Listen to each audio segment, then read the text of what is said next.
Muy buenos días, querido amigo y hermano. En esta ocasión te quiero llevar a compartir una meditación con alguna enseñanza que espero sea de edificación, basada en el primer capítulo del libro de Primera Reyes.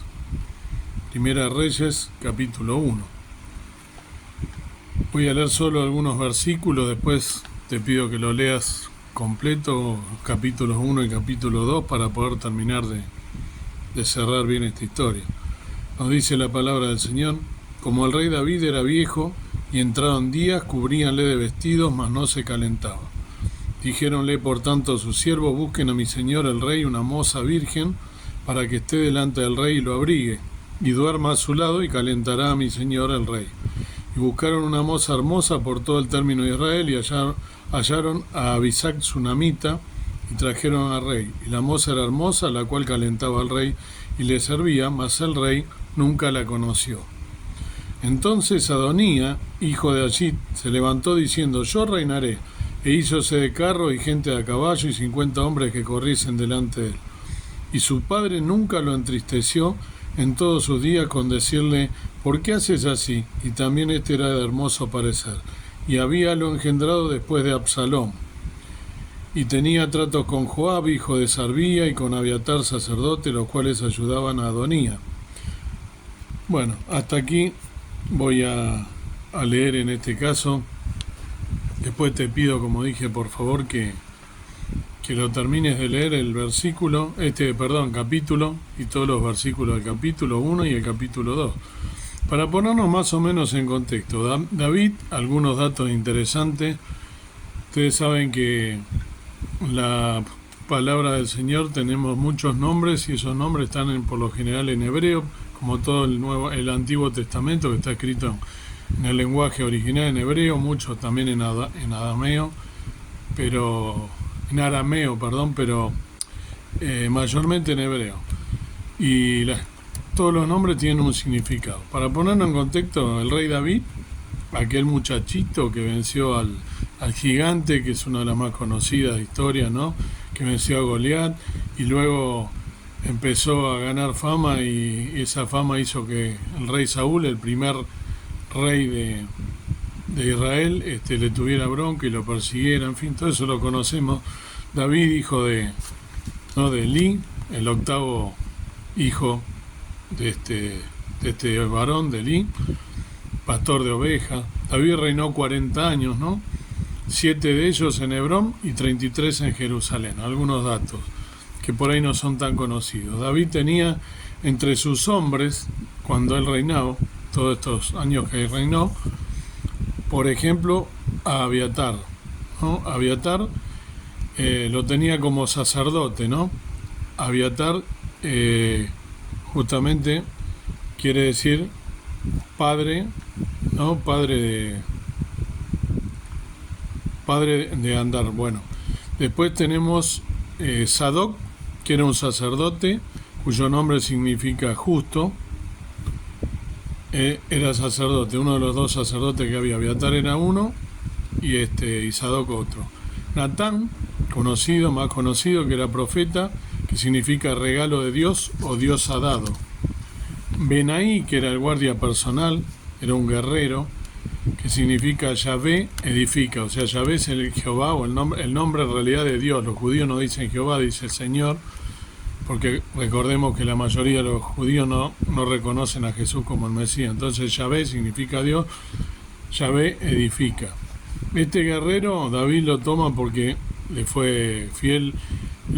Este guerrero mató, entre otras cosas, a 2 leones e hirió a otro león. Algunos dicen que lo mató un tercer león en la nieve.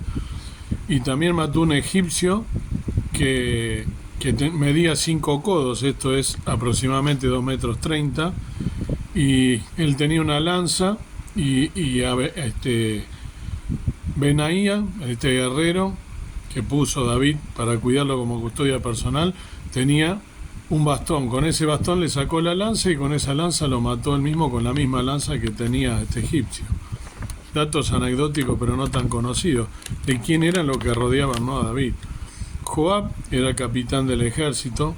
Joab significa Yahvé es padre, o sea, Dios es padre, ayudó a David en la revuelta de su hijo Absalón. Recordemos que uno de los hijos de Absalón, ¿se acuerdan la historia? Que también se quiso pronunciar como rey, aprovechándose de David, y él lo persiguen, y en esa persecución tenía el pelo largo, de hermoso parecer, y se queda con la cabellera enredado sobre un árbol, y bueno, ahí lo matan, ¿no?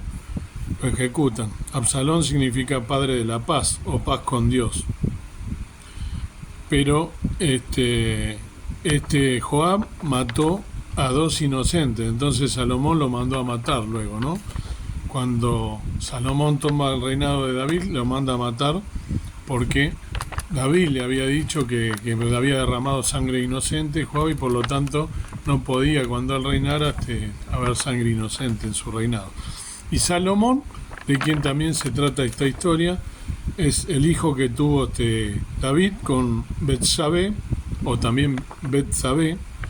Betsabé significa la séptima hija o la hija del juramento. Y Salomón, el nombre Salomón, que proviene de Shalom, que significa paz, eso es conocido ya en el idioma judío, cuando dicen Shalom, los domingos, los sábados, cuando ellos vayan, se saludan, o cuando te saludan te dicen Shalom. Salomón viene siendo algo así como pacífico. Salomón tuvo 700 mujeres y 300 concubinas, ¿no? Fue el error que comete, ¿no? Y entonces, bueno, vamos a ver esta historia. Se trata de Adonías, que es el cuarto hijo del rey David, que lo que quiere aprovecharse justamente de David, que ya era viejo, entrado en años, por esto que acabo de leer recién, que David era viejo, que ni siquiera tomaba calor, entonces llamaron una virgen, una moza virgen. Esa moza virgen, a pesar de ser una hermosa mujer, una muchacha, David nunca, dice, no la conoció, significa que no tuvo relaciones con él, simplemente la tuvo para que lo calentara a él, debido a que se ve que su organismo ya estaba deteriorado. Y Adonías, en esto, este muchacho quiere tomar el poder. La historia del cuarto hijo, ¿cuáles son las lecciones que podemos sacar de esto, ¿no? De esta rebelión o de esta revolución, que Adonías por la fuerza quiere proclamarse rey de Israel, ¿no? La historia del cuarto hijo del rey David, Adonías, nos ofrece algunas buenas lecciones que debemos aprender para nuestra edificación. Mientras el rey David estaba en su lecho de muerte, pero todavía era capaz de tomar decisiones, Adonías comenzó a jactarse de que se proclamaría rey de Israel.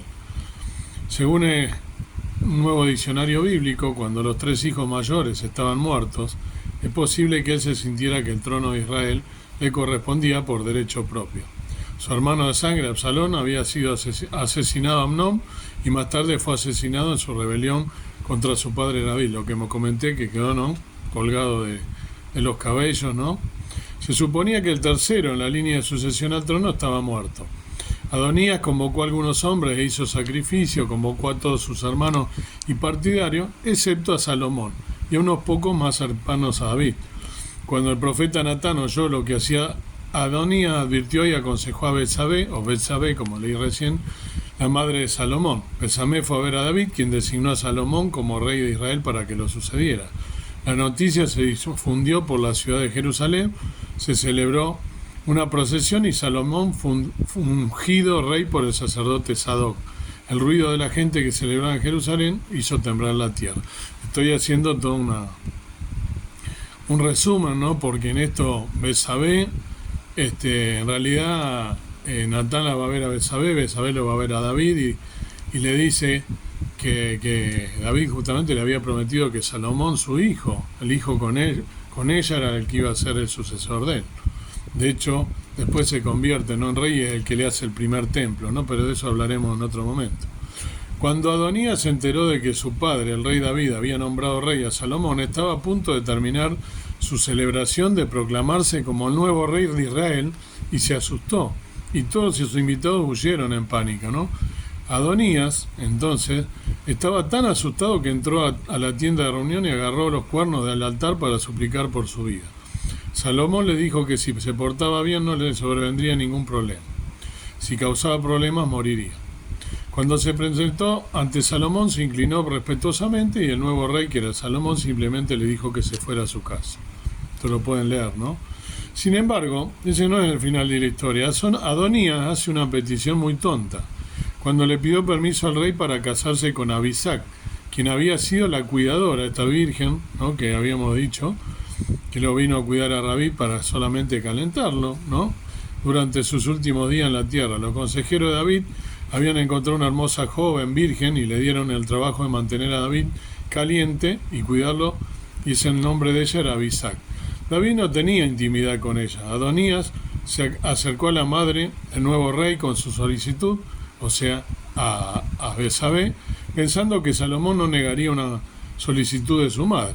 Cuando Betsabé le contó a Salomón sobre la solicitud, lo vio como un juego de poder político para derrocarlo del trono de Israel. Salomón hizo ejecutar a Adonías ese mismo día, o sea, lo terminó matando, por esto de querer quedarse con la doncella, con esa mujer virgen que solamente la habían traído para que cumpliera la misión de cuidarlo a David y que calentar, darle temperatura, porque su cuerpo estaba muy frío, porque él normalmente no podía hacer eso.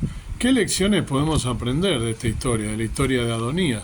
Que Salomón entonces lo manda a matar, ¿no?, por ser para él una causa de peligro. Ya se había querido rebelar y ahora le pide quedarse con esta mujer, que era la mujer destinada para en realidad el rey David. La primera lección que podemos sacar: no vivas de suposiciones. Adonías supuso que sería el próximo rey sin consultar a su padre, el rey David, que aún gobernaba, aunque estaba en su lecho de muerte. Hacer suposiciones puede traernos una gran decepción y humillación. La segunda enseñanza que podemos extraer de esta historia: no te enorgullezcas, haz la voluntad del Señor. Proverbios 16:8 nos dice: antes del quebrantamiento va la soberbia y antes de la caída la altivez. La suposición de Adonías lo lleva al orgullo de ser el próximo rey. Comenzó a anunciarlo y a celebrarlo como un hecho ya consumado. Al final se sintió muy humillado cuando finalmente Salomón es ungido como el tercer rey de Israel, el sucesor de David. La tercera enseñanza: no seamos tontos, ¿sí? No seas tonto. A Adonías, y me lo digo yo también, ¿no?, a Adonías se le había advertido que no causara problemas. Debería haber sabido que la solicitud de casarse con Abisag sería vista como un intento de derrocar a Salomón del trono. Fíjense que Salomón, él con el temor que tenía, lo había mandado a su casa diciéndole que si se portaba bien no había tenido problema. ¿Y cuál es la osadía de él? Agarrar y pedirle que Abisag sea su esposa. Esta solicitud provocó su muerte, ¿no? En Proverbios 1, 32 y 33 nos dice, en una traducción, una de las tantas traducciones de la Biblia que hay, que la gente inexperta muere porque rechaza la sabiduría. La gente tonta es destruida por su propia falta de interés. Pero el que me escucha tendrá seguridad, estará a salvo sin razón para temer, nos dice el proverbio. La cuarta enseñanza: finalmente hay una lección para que los padres enseñen bien a sus hijos los caminos de la sabiduría y la rectitud. Adonías nunca había sido reprendido por su padre. Cuando acá leí yo que decía, ¿no?, que su padre nunca lo entristeció, quiere decir que su padre nunca lo reprendió. Era como un niño malcriado de David, ¿no? Entonces, Adonías nunca había sido reprendido por su padre, ni siquiera cuestionado. Eso lo pueden ver ustedes después en Primera Reyes, lo que leí recién, en Primera Reyes 1:6. Tal vez unas cuantas reprimendas y preguntas reflexivas hubieran guiado a Adonías por un mejor camino y hubiera vivido sus días normales en la tierra en prosperidad como del hijo del rey anterior. Debemos aprender entonces, querido hermano, para finalizar, a vivir sabiamente en este mundo, sometiéndonos primeramente a Dios nuestro Padre Celestial en todas las cosas. Necesitamos aprender y vivir según la sabiduría que Dios nos dio en Jesucristo, nuestro Señor y Salvador, y nos reveló por medio del Espíritu Santo. Tenemos una gran ventaja en vivir en este mundo cuando nos entregamos completamente a Jesucristo, pues Él nos prometió en San Juan, en el Evangelio de San Juan 16:13, que cuando venga el Espíritu de verdad, Él os guiará a toda verdad. No hablará por su propia cuenta, sino que os hará saber lo que ha oído, os hará saber lo que nos sucederá en un futuro. Debemos entonces confiar en la guía del Espíritu Santo, no confiar en nuestra fuerza, ni siquiera en nuestro ímpetu, en lo que a nosotros nos parece, sino siempre confiar en el Señor. Entonces, espero que sea de edificación esta historia del hijo del rey David, de Adonías, que quiso usurpar sin consultar el reinado de Israel, y que lo pagó con su vida por cometer dos errores. El primero, ya de por sí la sublevación, y después de querer quedarse con una mujer que estaba destinada para otra cosa, y Salomón entonces no hace más que, por supuesto, cumplir con lo que su padre le pidió en su lecho de muerte antes de morir. Así que Dios te bendiga y que puedas sacar entonces enseñanza de esta rebelión de Adonías. Siempre la palabra de Dios nos deja una enseñanza, y en este caso las 4 enseñanzas que vimos: no vivir de suposiciones, no enorgullecernos ni hacer nuestra voluntad, sino la voluntad del Señor, no ser torpes, ¿no?, con las cosas que nosotros queremos resolver por nuestra voluntad, y que la otra sería también educar a nuestros hijos, ¿no?, guiándolos en el Evangelio y reprenderlos cuando hace falta, y no dejarlos que hagan su voluntad, como lo hizo David, que nunca lo había reprendido. Así que bueno, que Dios te bendiga y puedas sacar enseñanza de esta historia. Amado Padre Celestial, gracias por este día, gracias por permitirnos vivir hasta aquí, gracias por estas lecciones también que podemos extraer de este primer libro de la primera carta de Reyes, Primera Reyes, el primer capítulo y el segundo capítulo, la vida del rey David en sus últimos días y la vida del rey Salomón en sus primeros años siendo ungido rey de Israel, el tercer rey de Israel. Que podamos extraer enseñanzas, como dijimos, de no ser nuestra voluntad, de no ser torpe, de corregir a nuestros hijos, sobre todo con la guía del Espíritu Santo, y buscando siempre la palabra de Dios como guía, y no hacer nuestra voluntad, sino siempre someternos a la voluntad de Dios en todo nuestro camino, sobre todo en nuestra vida espiritual, para ser de esa manera bendecidos en todo momento y también ser de bendición hasta otros. Gracias, Padre, por esta enseñanza, gracias por tu palabra siempre profunda, que nos da siempre una enseñanza, siempre nos trae algo que nos puede hacer a nosotros aprender las lecciones para nuestra edificación en nuestra vida espiritual. Que busquemos siempre la voluntad de Dios y no hacer nuestra voluntad. Que nos sometamos a la palabra de Dios en todo hasta el día de tu venida. Los pedimos, rogamos con acción de gracia, en el nombre precioso de Jesucristo, nuestro amado Salvador. Amén. Que el Señor te bendiga entonces, querido amigo, hermano, y que puedas extraer enseñanza de esta historia verídica que pasó en el pueblo de Israel con este hijo, Adonías, que quiso hacer su voluntad y no la voluntad del Señor, y no la voluntad de su padre, que era justamente inclinado a hacer las cosas de Dios más allá de sus errores.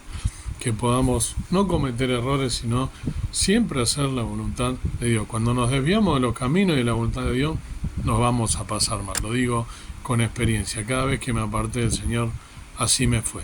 Y creo que también te debe haber pasado, si alguna vez te has, por supuesto, imagino, hecho mal las cosas, porque ninguno de nosotros nació y somos perfectos, pero tratemos de vivir una vida santa, pía, santo, apartado para Dios. Quiere decir, por supuesto, perfecto no vamos a hacer nunca, pero sí buscando la santidad, buscando hacer la voluntad de Dios. Que el Señor te bendiga.